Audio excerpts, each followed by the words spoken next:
كل كان مانتي واحد يجتيسو كورميران كورميريني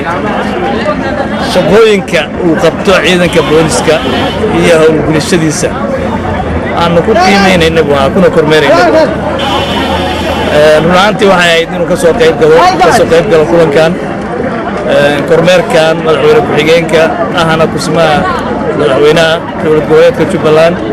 Suldaan Cabdiqaadir Maxamed Luga Dheere iyo wasiirka amniga Cabdirashiid Xasan Cabdinuur ase yeeshee hawl shaqo awgeed ayay suuragal ku noqon weyday inay yimaadaan markaa waxay soo direen wasiir ku-xigeenkii amniga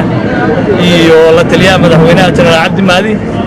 iyo afhayeenkii dowlad goboleedka Jubbaland wasaaraha oo nagala qayb galay iyaguna kormeerkan aan ku xaqiijinaynay waajib gudashada ciidanka booliska iyo qaabka uu shaqeeyo runtiina waxaan wax badan oo isbedel ayaa ka muuqday ciidanka booliska xilligii hore iyo xilligan sababtoo ah ciidanka boolisku xilligii hore muusan lahayn aqoon boolis muusan lahayn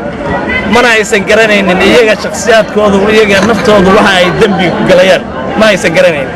isla markaana ma aysan garanaynin xadgudubka ay ku sameynayaan bulshadooda laakiin maanta tababarkii ay qaateen waxay ka faa'iideen inay garanayaan oo ay ka waantoobeen oo ay ka xoroobeen xadgudubyadii ay ka galayeen shacabka iyo haddadaadii ay ku hayeen iyo awood sheegashadii ay u awood sheeganayeen shacabka waxayna ogaadeen waxa ay u shaqaynayaan ay u adeegayaan inay shacabkooda yihiin sidoo kale waxay ogaadeen oo garteen waxyaabihii xadgudubka ee iyaga naftoodu sameynayeen inay dambi ku galayeen sidaa darteed